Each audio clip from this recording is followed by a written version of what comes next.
মানুহৰ পৰা কেতিয়াও বেছি আশা নকৰিবা, নহলে গোটেই জীৱনটো তুমি নিৰাশা হৈ থাকিবা আৰু আনেও তোমাক অলপো কেয়াৰ নকৰিব। সম্বন্ধ বোলা বস্তুটো বৰ আচৰিত ধৰণৰ। বিশ্বাসৰ অবিহনে ই আৰম্ভ নহয় আৰু বিশ্বাসঘাতকতাৰ অবিহনে ই শেষ নহয়। আপোনাৰ বিপদৰ সময়ত আপোনাক সহায় কৰাৰ এক্টিং কৰা লোকবোৰে প্ৰায় আপোনাৰ বৰবাদী দেখি বহুত আনন্দ পায়। ভৰসা নিজৰ জীৱনটোৰ ওপৰতেই কৰিব নোৱাৰি আৰু তেনে ক্ষেত্ৰত আমি আনৰ ওপৰত ভৰসা কৰি বহি থাকোঁ। এতিয়া মই অলপো কষ্ট নাপাওঁ, লাগিলে মোক যিমানেই ওপৰৰ পৰা পেলাই দিয়া নাযাওক কিয়, কাৰণ মোক সেই দুখন হাতে ধাক্কা দিছিল যি দুখনৰ ওপৰত নেকি মোৰ নিজতকৈও বেছি ভৰসা আছিল। যিজনে আপোনাৰ মনৰ ভাৱনাবোৰ বুজিও আপোনাক কষ্ট দিয়ে সেইজন কেতিয়াও আপোনাৰ আপোন হ'ব নোৱাৰে। বন্ধুসকল, আপুনি কেতিয়াও নিজকে অকলশৰীয়া বুলি নাভাবিব, বৰঞ্চ এইটোহে ভাবিব যে আপুনি অকলশৰেই বহুত, আপুনি অকলশৰেই যথেষ্ট। এটা সময় এনেকুৱাও আহি পৰে আমাৰ জীৱনত যে মানুহে কষ্ট সহ্য কৰিবলৈ শিকি যায়।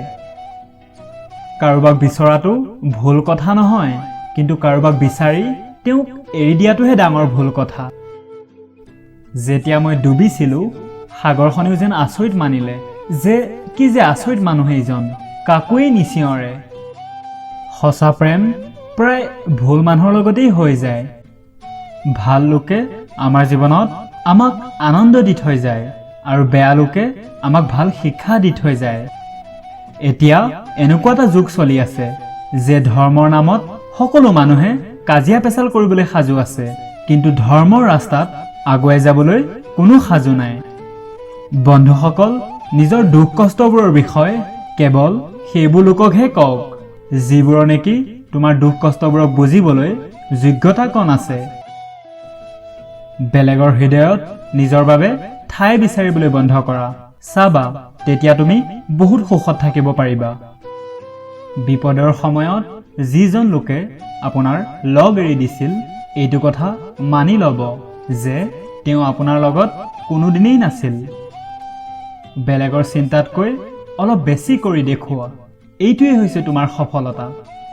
বন্ধুসকল, জীৱনত যদি কিবা বেলেগ কৰিব বিচাৰিছা তেন্তে ভিৰৰ পৰা তুমি দূৰত থাকিবই লাগিব। ভিৰে তোমাক সাহসটো নিশ্চয় দিব, কিন্তু ই তোমাৰ পৰা তোমাৰ পৰিচয় কাঢ়ি লৈ যাব। আপোনজনক হেৰুৱাৰ ভয় এই পৃথিৱীৰ হয়তো চবতকৈ ডাঙৰ ভয়, নহয়নে বাৰু? যিজনে ইতিমধ্যে আপোনজনক হেৰুৱাইছে তেওঁহে বুজিব পাৰে এইটো কথা। কাৰো ওপৰতেই জোখতকৈ বেছি ভৰসা নকৰিবা, কাৰণ তুমি যিমান ভাবা মানুহে তোমাক অলপো গুৰুত্ব নিদিয়ে। বন্ধুসকল, সেই মানুহজনক হেৰুৱাই আপুনি কিয় কান্দি আছে যিজনৰ নেকি আপুনি থকা বা নথকাক লৈ একোৱেই প্ৰভাৱ নপৰে? মনৰ দুখবোৰে শৰীৰৰ দুখবোৰতকৈ বহুত কষ্ট দিয়ে, সেইকাৰণে সদায় নিজৰ মনটোক প্ৰসন্ন কৰি ৰাখিবলৈ যত্ন কৰিবা। বন্ধুসকল, আজিৰ এই পৃথিৱীত যদি তুমি শান্তিৰে জীয়াই থাকিব বিচাৰিছা তেন্তে অলপ হ'লেও মতলবী হ'বলৈ শিকা তুমি, কাৰণ ইয়াত আনৰ পৰা ধোকা খাবলৈ বেছি দেৰি নালাগে।